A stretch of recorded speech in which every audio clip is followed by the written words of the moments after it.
hypothesis. And this is a sodium-activated potassium channel. It's the absence of sodium. In a sodium-activated potassium channel, absence of sodium, you see no channel activity. As you raise the sodium concentration, you start to see with some probability the channel open. And as you raise it further, you see more opening. And in fact, you realize that there are at least two channels in that membrane. So what the physiologist sees is fluctuations, the random popping of the single molecule ion channels, and how you see the stochastic nature of opening and closing. And when we talk about a channel being open, we're not actually, we have in mind an open state, but actually the physiologist knows that that means there's some probability it will be opening. So we talk about open probability. And it looks like this, and you can calculate the open probability, and there's a graph, sodium concentration, open probability, and it looks like that for this channel. And now the question is, what's going on structurally under here? What do you see?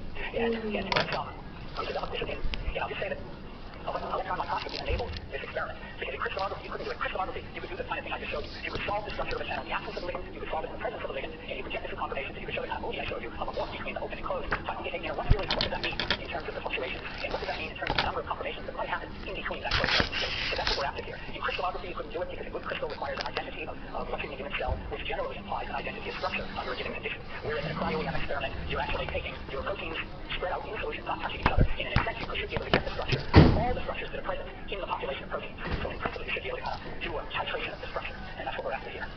And so the general strategy is to actually collect data on the different concentrations of sodium, and then solve the structures. We do something called classification to ask what probability are open, what probability are closed, and what we were particularly interested in. How many structures do we see? Do we see intermediate steps on the way between closed and open? So that's what we're after. The way we did it is we combined our data sets, 4 or 5. We couldn't do all 5 because one of them, the fifth one, was collected on a different microscope. You couldn't combine the data. But we liked the idea of collecting the data sets and throwing them together, processing them together. That way we wouldn't introduce any kind of bias in the way we process them. And then we process them together, classify and ask, what data set did you come out of? We'll ask that later. First, let me show you a completely open and closed confirmation of this channel. So here's the open version. I'll show it as blue, and here's the closed version. And this shows the lining of the pore. You can see there's a big confirmation that I'll show you right here in this movie. So this is again a morph between the closed confirmation in the absence of sodium and then the open confirmation in the presence of high sodium. Now this movie did not come from the intermediate. I'm just showing you the extremes right now, so you have a sense of what we're looking for. So you see it going back and forth between the closed and the open structure. You can see actually a mechanical expansion of this part in blue that actually opens up the helices that forms the gate of this channel inside the membrane. Those are the endpoints. So back to this situation. So what you do when you classify is you then, first in this case, a little comment about this. In most cryo-EM structures you see, people are often you'll see they start with a very large number of protein particles, and then you might notice that the final structure presented represents a small fraction of the total particles, and that's because that small fraction is classified and gave rise to a best structure. That's perfectly okay to do, but in this case we couldn't do that. We have to keep track of everything. We can't throw things out. The only culling happens here with things in the beginning that absolutely will keep the device not particle, and everything else has to be kept because we have to normalize the total number of particles to get these numbers. One little comment that one thing we have to be careful in cryo-EM is sometimes I see people referring to a confirmation as being significant as a function of the conditions under which it was collected. But if you look and realize that there's only 10 or some small fraction of the total particles, that's not fair because that was a subpopulation of particles, and you don't know really what the whole population is telling you. So that's something you have to be careful about. So with this classification method, you see in the first concentrations in the 4 data sets here, you can see that in fact if you ask for 10 classes, what you essentially find is one unique class. And the rest are all almost the same. So I'll come back to this. And in the higher concentration separately, you find again 2 main classes. Well, you get 10 classes, but you compare them, you realize that there are only essentially 2 unique classes in here. So if you now go back and ask the first 4 data sets, after this classification, you ask, okay, where did each class come from? So we asked the 10 classes. I just told you there are only 2 unique ones. But right now, let's just keep the 10 separate and say, what happens as a function of the process won't because now you just take these graphs and you say, okay, which particles came on the what's the fraction of class 3? Get 20 millimolar. Class 3 at 40 millimolar, so you get 8 and 150. And notice that this class 3 is the only one changing in a significant way. It's well, the rest of them are not doing anything. I mean, of course, as they're dropping a little bit because they're going into class 3, but there's no systematic changes in the classes. And so what you see is this appearance of class 3. And if you then repeat over and over again, really starting at the beginning to look at the reproducibility or precision of this process, you can see that this is what class 3 does. Class 3 is always either by independent structure determinations, and you can see class 3 slowly grows as you increase the sodium concentration, whereas as examples, class 1 and 9 do not. Why did I pick 1 and 9? So it turns out class 3 is unique and the other classes are all not class 3, and they're all really different from each other, only in that there's a limitation of the cytoplasmic domain with respect to the core. 1 and 9 are both extreme. We can tell the difference between them, and we wanted to know if sodium affected the population, the density of their contribution. And the answer is no. They don't change as a function of sodium. So essentially what is happening here is you make a graph like this, open probability. Now here open probability is actually open probability of destruction. And I've gone back and take out images and put red circles on the closed one with blue circles on the open one. And it's not that you can tell from looking at the images that they're open and closed. It's the task of determining the structure and classifying. You know every particle that went into every class, and then you can ask what image did that come from, and where were you, and you can now put a color on it. Okay, the color came from the post-processing, came from the classification. What you can see as sodium is increased, you get a conversion from closed to open. And what's very strange is we do not see intermediate structures. At least within our resolution field, which is in the sort of mid-3 range here. And so you can see a large conformational change. So if something significant was happening in between, we should see. We carried this out with 4-fold symmetry, and we also analyzed it without imposing symmetry, because we kind of assumed if there were intermediate states, it may be that one subunit goes at a time, but we saw no evidence of that. So it seems that it's, again, a highly cooperative process, and in fact, the Gill coefficient for this is about 3.5, something like that. And the subunits, there are 4 subunits here. And it looks like as you increase sodium, what you see is you see a population of closed channels, and then the appearance of open channels at some probability that grows, that sodium concentration increases. And as hard as we look so far, we do not see intermediate states. So my explanation of this would be that actually, the low energy conformation would be the closed set that are very close to each other, just as rotations of the cytoplasmic domain, and the open state. And all the states, of course, it's not magic, it doesn't turn into one, but it means that the energy of all the intermediate states has to be higher than the energy of either the closed or the open. So there are relative wells with higher in between, so we spend very little time in between, because essentially what we're trying to do is look at the Boltzmann distribution of structures as a function of sodium concentration. And what we see is only closed and only open, a highly concerted process. And in fact, if you compare the electrophysiology shown here in blue with the cryo-EM that only goes to 300 millimolar, it's kind of surprising how close these curves are to each other, and it's surprising for a few reasons. One is that, somebody might ask about that, oh, you think when you freeze, or when you prepare the chamber, it's actually evaporation, so we really have sodium concentration very well controlled. We don't know. But these are the dates. There's one obvious difference.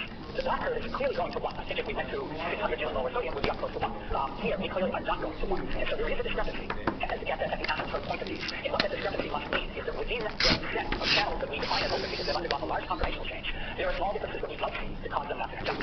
And this is very common. Now, very few channels actually functionally, you drive the signals all the way to open. Very few of them go to open probability 1. Some do, but many do not. And so this could be as subtle as blocking ions in the core that we don't see as a current resolution or a small beam somewhere, a small conformational difference. To me, it implies there are some states within that what we define as open that are subtly different. Some conducted and some conducted. So the summary from this part is that we see an ensemble of closed conformations, and they're sodium independent. They just fluctuate around and don't. Their relative populations of what we call closed, the ring channels, do not change. The open conformation emerges in a sodium-dependent manner without stable interference. That is, sodium-dependent gauge is inserted, and again, as I mentioned, at higher resolution, we should be able to discern differences. And coming back to the question, do I really believe there are absolutely no intermediates? Well, of course it must be, but they're very low populated. And at least if ones are more highly populated, they're either very close to what we call closed or very close to what we call open, and nothing is significantly different from either of those, so we don't discern them. I just want to end with acknowledgement. The G-protein-gated potassium channel structure work was carried out by Matt Wortham. Wei Wang did all of the functional data I've shown you. Koki Kurihara measured studies the similar system in the heart. Wei studies the system in the nervous system. But I just talked mostly about Wei's data. And our collaborators, Ruth Dean and Kate Ware from Harvard, carried out the experiments on dopamine neurons. And the flow-through potassium channel titration was carried out by Rich Height. Thanks very much.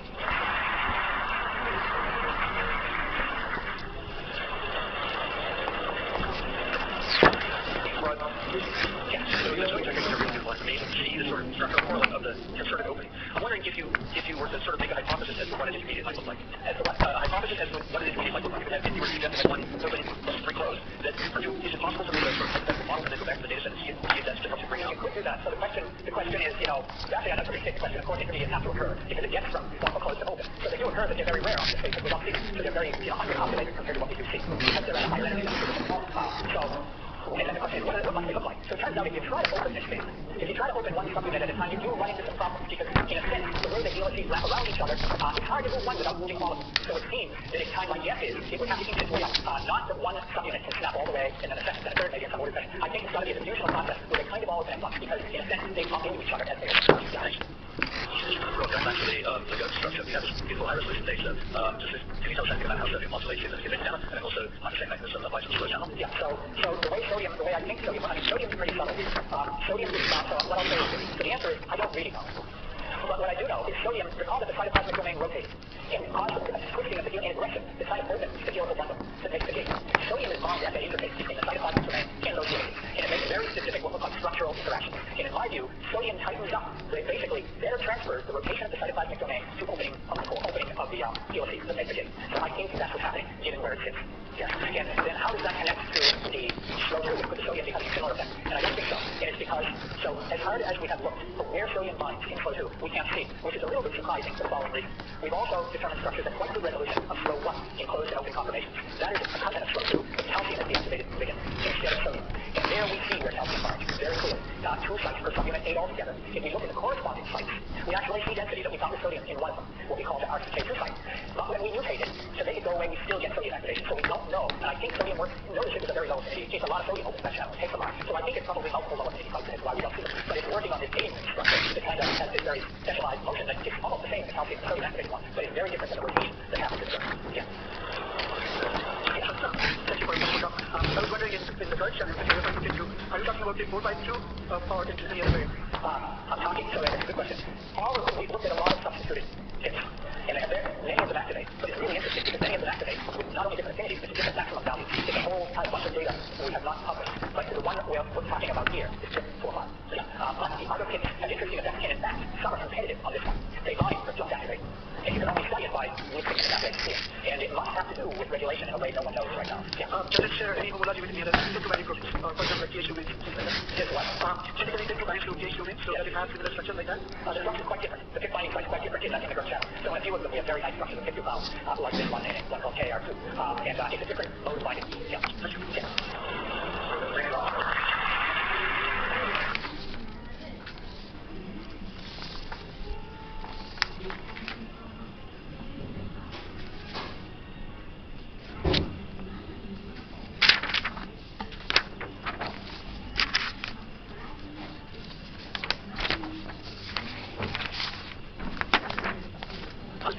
Dr. MD, PhD at Georgetown University Medical School, and she did a residency in internal medicine, teaching at MCI and training with Bruce South. Subsequently, she was in the clinical investigator development program as an assistant clinical investigator, and now she's in the women's malignancy branch. She does clinical operations, and she's head of the translational genomics sector. And her title today, ovarian cancer and the genomics era. All right, thank you.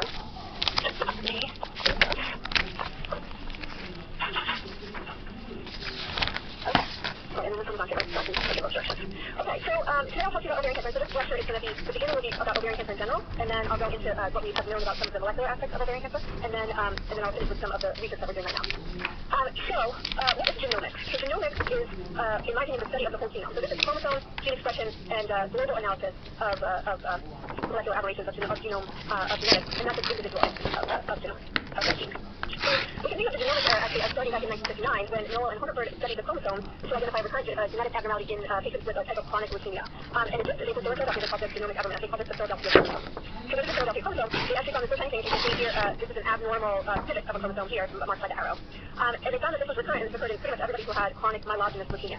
So they were looking at the whole chromosome to find this one aberration. Then in 1973, that Janet Rowley found that this chromosome was probably an aberration between 9q and 22q, because those parts seem to have been switched in the karyotype of the patient. Then it was in 1984 that Rothman et al. Discovered that this was actually a fusion. There was a fusion between the breakpoint receptor region, which is called BCR, and the kinase ABL, which is ABL kinase from chromosome 22. And then it was in 1996, where Dr. Zucker found a compound that actually blocks the kinase activity of ABL kinase. And then this drug eventually became approved for the treatment of CML with this particular translocation. So it's kind of a long process. So how can we sort of speed this up? So for this, we can actually look at what I call functional genomics, looking for what part of the genome is actually functional. What is causing an effect that actually transforms normal cells into cancer cells, and here we're looking for what people are calling driver alterations. So an example of this is that in 1981, she et al. Found to discover HER2/neu, and the way they found this was actually they looked for genes from, or pieces of chromosomes actually, from carcinomas and neuroblastomas that would transform mouse fibroblasts that were not otherwise cancer. So they kind of like shotgun in the whole pieces of chromosomes from these cancers into normal fibroblasts. And in 1984, they discovered that this new, which was called new from neuroblastoma, had a lot of similarities with EGFR, which is epidermal growth factor receptor. And this is a southern blot back in 1984. And in 1985, Hutchins discovered that this was actually HER2, which is called HER2, which is human epidermal growth factor receptor 2, and that is amplified on chromosome 17 in patients. And in 1987, Philip Freeman et al. Discovered that this HER2 was amplified in the genomes of several breast cancer patients. And then from here, from here, a drug and antibody was developed targeting HER2 because it's called Herceptin, and is now used for treatment of women with breast cancer that have this particular aberration. So that's really targeted therapy gotten from a functional genomics approach. So what about ovarian cancer? Do we have any drivers in ovarian cancer? So just a quick background on ovarian cancer. Ovarian cancer is the most lethal gynecologic cancer in the U.S., with greater than 16,000 women dying per year of ovarian cancer. It's the fifth most common cancer death in women. And this is because 70% of these cases are diagnosed with advanced stage. There's no early test, there's no early detection of ovarian cancer. Less than 35% of patients with advanced stage disease are alive at 5 years. And here you can see the breakdown. So stage 1 ovarian cancer is confined to the ovaries. That's found in about 20% of the time, but ultimately the survival when it's confined to the ovaries is 90%. When it is confined to the pelvis in stage 2, this is a very uncommon place to diagnose ovarian cancer, but it shows that overall survival of 65%. Most of our cases, so 35% of the cases are discovered in diagnosed in stage 3 and stage 4, where you can see that the survival is much lower. So what's the treatment that we do for women with newly diagnosed ovarian cancer? First, we do complete surgical staging, optimal reductive surgery, chemotherapy, or clinical trials. So chemotherapy is typically a platinum, either cisplatin or carboplatin, in combination with a taxane, typically paclitaxel, but sometimes docetaxel can also be used. If the patient is diagnosed with stage 3 and has had an optimal reductive surgery, meaning that nearly everything was taken out at the time of surgery, then she can get the therapy intraperitoneal, and that means injecting the chemotherapy directly into the abdomen, into the peritoneal cavity. And that has been shown to have a much better overall survival, actually increased survival of women by a year and a half on average. And you can see here, this is a timeline of the advances in ovarian cancer chemotherapy. In the 1960s, we only had alkylators, and that's such for example, melphalan would be a type of alkylator therapy. In the 1960s, when we only had these drugs, no women lived beyond 5 years if they had stage 3 or stage 4 ovarian cancer. In the 1970s, with the introduction of cisplatin, 5% of the women were now alive at 5 years if they had advanced stage disease. Then combination therapies became used in the 1980s, and we got even better survival, up to 15%. With the introduction of the taxane was a big bump. So in the 1990s, there was the introduction of paclitaxel, and here now we're having women, 35% of women with advanced stage disease are living 5 years or more. And then in the 2000s, we have the same two drugs, but we now give them in the intraperitoneal location, specifically in women with stage 3 ovarian cancer that have been completely resected. And now we can get the survival up another 5% up to 40% just by learning how to use the drug in the most optimal fashion. So what is ovarian cancer? So ovarian cancer is not one disease. So you can see here based on these just histologic images, there are very different histologies or very different types of ovarian cancer that we kind of group all in the same category for treatment purposes. So serous ovarian cancers are the most common. Then we have endometrioid ovarian cancers. We have a type called clear cell. You can see here these are probably, I don't know if it's too small to see, but you can see clear cell, there's the cell that was clear, so we call it clear cell ovarian cancer. Mucinous ovarian cancer that secrete a lot of mucin. Sorry, up here. And then other meaning non-differentiated, where you can't really tell what it is because it's kind of too undifferentiated to tell. So we have all these different things that look very differently under the microscope, so they probably come from different places. And in fact, more recent studies have shown at the genetic level, probably serous cancers maybe come from fallopian tube and not from the ovary itself. So this is a type of epithelium that has a type of signature in mutation that seems to show up first in the fallopian tube, especially in women with hereditary ovarian cancer that have had their fallopian tube removed for prophylactic purposes. Endometrioid and clear cell cancers maybe come from the endometrium, which maybe so in women who have endometriosis, which is a type of syndrome where they have retrograde menstruation, so the endometrium actually ends up thinning abdominal cavity. These women essentially get endometrioid and clear cell histologies of ovarian cancer. Mucinous cancers, it's not clear if these come from the gynecologic tract or if these are the metastases from appendiceal cancer, for example, or some other GI tumor. So there's a lot of different theories now that maybe these are coming from different places, maybe they have different molecular aberrations, and maybe we should treat them differently. So with ovarian cancer, we hypothesize that increasing our understanding about the biological and biochemical events underlying progression of ovarian cancer will create new avenues for treatment, and we can be used genomics to figure this out. So in clear cell and endometrioid cancer, there was just a reminder that only 5 to 10% of all cases where serous cancers are 70%, which is the most common. But in these 5 to 10% of clear cell ovarian cancers, they have a worse outcome with respect to responses to standard chemotherapy and overall survival. They tend to be associated with endometriosis. As I mentioned, maybe in up to 40% of cases there has been a preceding diagnosis of endometriosis. So back in 2010, there was a group in Canada that used genomics to study clear cell ovarian cancer. And what they did was they started out by sequencing RNA from 18 clear cell ovarian cancers in one cell line in their discovery phase. And then when they found aberrations, they actually went back to another 210 samples and sequenced the DNA exon from 101 more clear cell. And here now they also included the endometrioid to look at serous as a control in one more cell line. And then they went back and they looked at the protein in another 255 samples. And this is very good because the point of this is to show you that there was one gene locus was found to be recurrently mutated in cases of clear cell ovarian cancer. And the mutations were all across the gene locus. So this is ARID1A, and it can be mutated in either clear cell or endometrioid cancer. So what is ARID1A? Well, ARID1A is a member of the SWEET-SNP chromosomal remodeling complex. So the DNA, basically a DNA repair or DNA remodeling process. It's mutated, it has been found previously to be mutated in a few percent of breast cancer and lung cancer, and across all cancers, this gene, this locus 1236, has been shown to be deleted in 6% of all cancers. So when something is deleted, we think of it as not an activated mutation, but probably loss of a tumor suppressor. So possibly this is a tumor suppressor gene. At the protein level, the protein is called SAF250A, and you can see here that in patients who had the ARID1A mutation, 73% should have loss in the y-axis, should have loss of genes of the protein. This is clear cell endometriosis, clear cell ovarian cancer, this is endometrioid ovarian cancer, and you can see here in none of the high-grade serous cancers, which is the mutation level. So, ARID1A, which is mutated or lost in over 40% of clear cell, 30% endometrioid, but less than 1% of serous cancer. So it does seem to be pretty specific to clear cell and endometrioid cancers.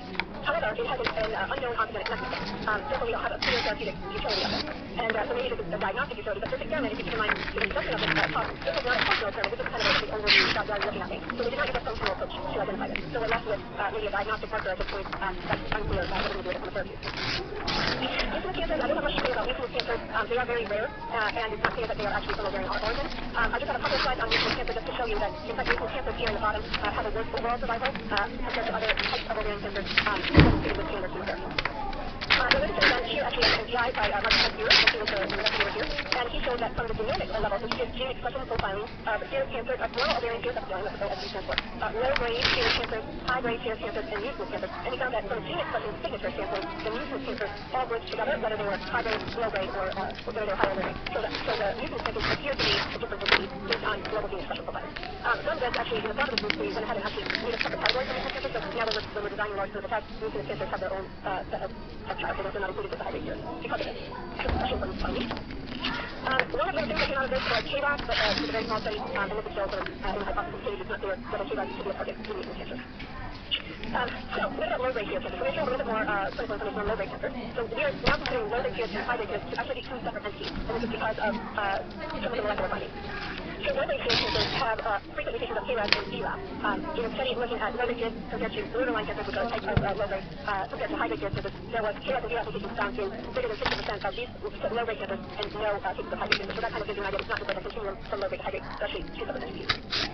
This is a graphical representation showing that the low-grade cancers have KRAS and BRAF mutations, high-grade cancers do not. And this is where it says that rarely have it. So that's how it measures it. So what about KRAS and BRAF? So the RAS pathway signals downstream of growth factor receptors to so RAS can be activated and can signal to RAF, NET, and ERK. So there was a thought that perhaps we could use NET inhibitors in low-grade serous cancers. So downstream of RAS, we were blocking RAS and RAF, we were blocking at the level of NET. There was a study that was published in 2013 for women with low-grade serous ovarian cancer treated with a NET inhibitor. They treated 16 patients, they treated 8 patients had responsive resistance to stable disease greater than 4 months. So you would think, let's look at the KRAS mutations, and maybe the ones with the KRAS mutations were the ones that responded, right? Well, no. So we didn't look at it, these people did. They looked at KRAS mutation status, and actually, here, I just put the breakdown here. Patients who had the tumor response, most of them did not have a KRAS mutation, and 2 of them did, but also 14 patients who had a KRAS mutation did not respond to the NET inhibitor. So this is very disappointing because we thought we had a molecular target and a specifically defined subset of ovarian cancer, but this did not work. So back to the drawing board with this, and actually we have a couple more avenues for low-grade serous cancers that are being studied right now. And the reason why it didn't work is because probably we think of RAS signaling through RAS and NET, but in fact RAS signals through lots of other stuff, and not just RAS. So probably we block here, and it could go crazy all over here, and still have a bunch of them. So we either need to block up here, or we need to block other pathways, and like I said, there are things underway looking at a lot of other options. Okay, so what about high-grade serous cancer? So this is what we studied mostly here at the high-grade serous ovarian cancer. So there was a genomic study back in 2011. The Cancer Genome Atlas study for ovarian cancer was first published. The Genome Atlas has clinically annotated high-grade serous ovarian cancer samples, and the goal was to identify molecular abnormalities that could influence pathophysiology, affect outcome, and constitute therapeutic targets. So what they did was a microarray analysis of 489 cancers. They looked at messenger RNA, they looked at microRNA, they looked at DNA copy number, and they looked at promoter methylation. And in 316 of those, they looked at full abnormal sequencing. So they do all the newly diagnosed women, so they were not relapsed ovarian cancers. They all had serious adenocarcinoma. They had no prior treatment, and they had to have a companion normal tissue specimen. This normal tissue specimen did not have to be ovarian tissue. So they could have a basic normal tissue, but this was only in less than 10% of women had these. Otherwise, they got germline DNA from blood cells. So what you can see here is that they were talking about abnormalities all over ovarian cancer. So what this is showing you here on the y-axis is all the chromosomes, 1 through 22. Across the x-axis we see is individual cases, so each column is an individual specimen of ovarian cancer. And here they're comparing to glioblastoma, which is actually the first tumor that was went through the cancer genome. So what you can see here is red is up, red is amplification, and blue is deletion. So you can see here in glioblastoma, you have very nice one area that's recurrently amplified and one area that's recurrently deleted. So otherwise, it was amplified across the whole genome. So you see here in ovarian cancer, there's like craziness. So it's just genomic disarray across the whole genome. You do have recurrent areas of amplification and deletion, but there's like too many to there's a lot of genomic disarray. So why might that be? Actually, one of the recurrent themes here in okay, well, P53 was the most common mutation, and that seems to occur in all cases of high-grade ovarian cancer, either mutation or deletion. But you also see here that these genes, BRCA1 and BRCA2, they were sort of the next most common, so you put together 11, 22%. So they were the next, 22 cases of mutation, the next most common pathway to be deleted. And these are involved in DNA repair. So that kind of gives you a hint that maybe there's this whole theme of DNA repair defects in ovarian cancer that's causing these genomic disarray.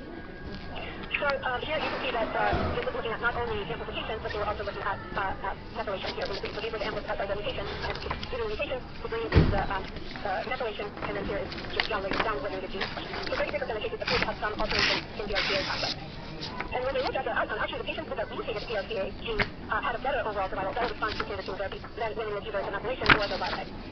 And what we're talking about here is that the homologous recombination of the HR cancer, which is one of the pathways of repairing double-strand DNA breaks, homologous recombination, the combination pathway is also in almost half, or a little bit more than half of cases. So this could potentially explain, like I said, the DNA disarray. So you can see that we've got mutations in ATM, in ATR, BRCA, in RNC, RAS51, these are all 52, these are all just a concept of double-strand DNA repair. If you just summarizing again, this pathway is potentially important in about half of cases, ATM, SHP2 block up in the DNA repair pathway, and then the other half of cases appear to have problems with cell cycle expression.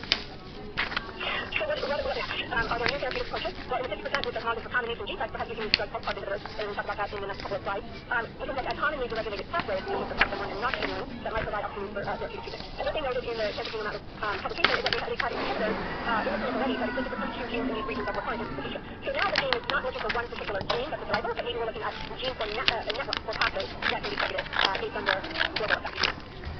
So what about PARP inhibitors? So PARP inhibitors are one of the things that we studied in our clinic, targeting the homologous recombination receptors that could be potential levels for half of women with ovarian, with high-grade serous ovarian cancer. So the homologous recombination pathway has not been new. Homologous recombination BRCA mutations were found in 1990, Claudia Bertini et al. She published a study in breast cancer patients where there was a family history of breast cancer, and she located this genomic locus that became BRCA1. In high-grade serous cancer, we have not only BRCA1, which only accounts for 8% of ovarian cancer, we also have BRCA2, we have somatic mutations, so these are just in the germline, accounting for 14%. It can also be located only in the tumor itself and not necessarily the genome of the patient. So BRCA1 and BRCA2 account for that. BRCA1 methylation, although that's questionable with respect to functionality, MC amplification, PTEN loss, and other homologous recombination defects account for almost half of ovarian cancer patients. Beyond the organizations looking for other signatures of patients who might have a functional autonomic deficiency, this group in 2014 came up with a gene expression signature, and we found that actually the patients with gene expression signature had a better overall survival with respect to standard chemotherapy compared to homologous combination intact. And so this is actually quite similar to looking at the RCA system. And you can see here in cell line, the response to a PARP inhibitor was much better if you had a deficient ARPA pathway or a homologous combination pathway compared to if you had intact homologous combination. So what's a PARP inhibitor? So PARP inhibitors, like I said, we're targeting the ARPA mutant cancers and other women with homologous combination defects. So, as you know, the cellular metabolism or other environmental exposures is a typical single cancer anyway. So this can happen sort of, with normal environmental exposures and not necessarily any other specific input. So you can have a single DNA break, and PARP comes in, and the PARP labels the single DNA break so that the single DNA break can be repaired by one of the methods that is obviously precision repair. But anyway, the PARP enzyme labels this so that it can be repaired. If you inhibit the PARP enzyme, then when cells replicate, they have a natural process, as you know, of nicking the DNA so it can unwind, and that nick, if it occurs near a single DNA break, will then effectively cause a double stranded. When a cell is normal, it has this mechanism of homologous recombination that it can repair the homologous recombination, repair the double stranded and continue to live. However, if the cell does not have DRTA or has some defect in the homologous recombination pathway, there's not effective double strand DNA break repair. You don't have homologous recombination, and you actually get you actually break the cell down. So because these double strand breaks overwhelm the cells that don't have homologous recombination, they are particularly sensitive to recombination. So olaparib was one of the first orally available PARP inhibitors. It's now approved for use in ovarian cancer with DRTA mutation. It was one of the early available PARP inhibitors, and we showed you that it's research in cell lines which has DRTA PARP, DRTA knockout versus and DRTA1 knockout, they were having led a phase 1 and 1B study of olaparib, which is a PARP inhibitor, in combination with carboplatin. The purpose of the carboplatin was to inhibit the chemotherapy. Carboplatin is a chemotherapy that will cause damage to the DNA in chemotherapy with chemotherapy. So we wanted to keep that out in a environmental exposure, heat it up with carboplatin, and then prevent the homologous combination, prevent the single strand repair to the olaparib so we get double strand break. So with three cohorts, we had one cohort with patients who had DRTA mutation. We had another cohort with triple negative breast cancer. We had normal DRTA. But we had that they were having their operation. And then we had another cohort with high-grade serous ovarian cancer with patients with 50% with potential defective to the cancer. So we actually escalated the PARP inhibitor and carboplatin dose. We could find safe doses and we were able to give them safely together. And all of these have been completed so far, and we have published back in 2014 the results of the patient cohort. So we enrolled 45 patients. 37 of them had ovarian cancer and 8 had breast cancer. We did a phase 1 dose escalation where we had 30 patients each line for 2 dose. And added another 15 patients in the expansion cohort at the maximum tolerated dose, which was 7.5 and olaparib 400 milligrams per kilo. So we found remarkable activity. So this is actually very dramatic. So what you have here on the y-axis is the percent that the tumor shrunk. If we see a shrinkage of 30% or more, we consider that to be a true response. If we see growth of 20% or more, we consider that to be progression. And anything between 20% high and 30% down is considered stable disease because of the variability in measurements on the scan. So you can see here that most of the patients had a response. So this is actually very nice. You can see because it has multiple previous chemotherapy regimens that we have resistance to, and so we can up. And here we can see that we're getting a response in more than half. So this is very exciting. The work does mean that the patients will still on study and patient. And then these colors mean the low dose all the way up to the high dose at 5, and then there's a with expansion. So more patients in expansion.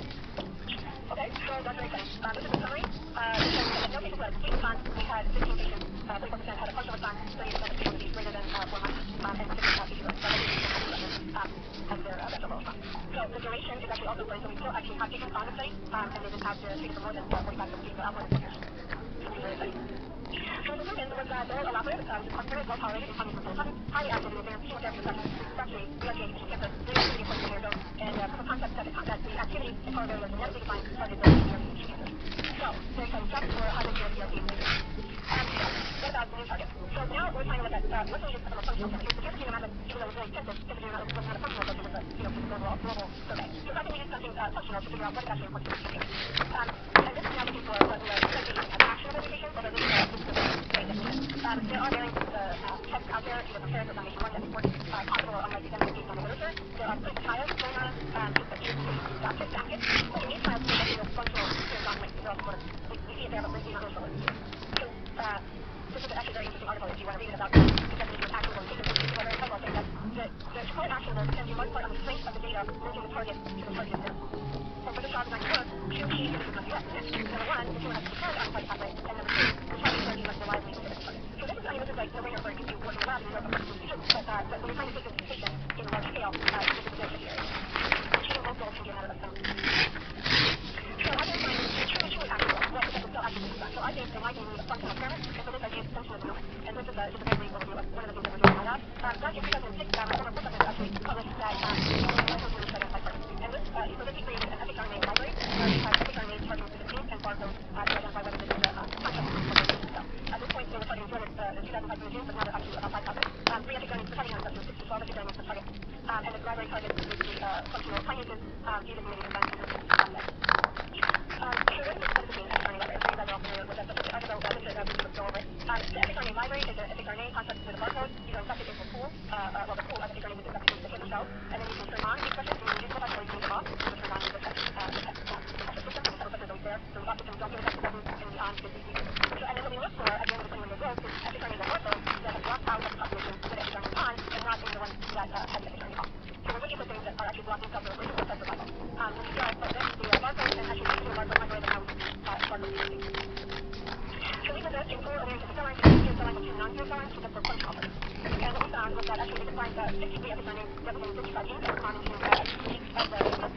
We found other genes actually some genes that are put into another mini library by using more cell lines of the series of information. So what we have done is that we followed up with 6 additional cell lines using 2 different RNAi constructs for each of these 55 genes, and we actually put more on them that have drugs in the same that we possess. So this is a functional tool and this is combination recipes to show what's going on there. One of the most interesting genes that we found is CHEK1. We found that CHEK1 is actually this is a highly significant gene in our endocrine library and in the downstream stream in the 6 series of the cell lines. When we investigate this gene or not, we found that it has overexpressed in nearly all of the high-grade cancers compared to the non-cancer stream. So what we did in order to hone down on this, we actually went to siRNA and then looked for the 55 genes that I mentioned, and then came down to 3 genes that were the most significant and the most highly expressed in ovarian cancer, in epigenetics. So what is CHEK? So CHEK is actually in the cell cycle pathway, but it's also involved in DNA damage repair pathway. So when DNA is damaged, actually the DNA damage response, which is the like PCR, and that signal to activate ATM, which actually checks in the tissue, it actually turns off the CD25, so it turns off the cell cycle. The reason why it turns it off is so that the cell can have time to then repair the DNA before it goes through the cell cycle and completes the replication process. So if you turn off the turn off, then the cell, if you turn off the negative regulator with CHEK inhibitor, then the cell is going to go through the cell cycle, has the damage DNA and then ultimately doesn't go to undergo mitotic crisis, actually mitotic crisis. So interestingly, we found that the high-grade cancers were the most sensitive to the CHEK inhibitor in vitro. And we had a look for, I think, 15 clear cancers, but then cell lines that were from patients with other cells. You have So we are ongoing for CHEK inhibitors, and we have a PSA cohort, we have a PSA non-mutation cohort, and actually our most promising results are in non-BRCA mutation cohort. And this is highlighted by a publication in Research, and this is a survey of this is a summary of the responses to date so far. We're going to very much like the mutation. We're not as sensitive to CHEK inhibitors, we're not as dependent on the CHEK pathway as compared to women with high-grade cancer versus without a BRCA mutation. And you can see that again, this is the response on the y-axis, where 20% growth is considered progression, 30% shrinkage is considered response. So we have a lot of patients with stable disease in the infertile category, and we have a bunch of patients with response, and the little plus is indicates that they are still on study with stable response or stable disease. This is showing you that we had a remarkable amount of time on study, and that the people who are still on study, and these are the clinical responses. So this is very exciting avenue for non-BRCA cancers. So this is the elaborate and followed up for the BRCA mutation cancers, the CHEK inhibitor seems to be very exciting for the non-BRCA cancers. Okay, so just to summarize, as I mentioned, ovarian cancer genomics, ovarian cancer itself is divided into epithelial, which is what I'll focus on most today. Non-epithelial cancers I did not focus on, but there are specific mutations for these types of cancers as well. And I focused mostly on the high-grade cancers, which have TCP3 mutations, BRCA1, BRCA2, and other pathway alterations, and now I will add in CHEK1 functional dependence. This is not actually an mutation for this. So in terms of genomics, back in 1981 was looking for transforming genes from whole chromosome structure and protein polymers. Now we have a functional approach looking at what we can knock down and what is actually important for the cell to grow. And if we put those together, we have a functional genomic screen, we identify a driver pathway, and then we perform clinical trials for proof of concept to make drugs into clinical production. I will acknowledge all the people who are cancer genes, translational scientists working with CHEK in vitro work, and then my collaborators. So I'll take any questions.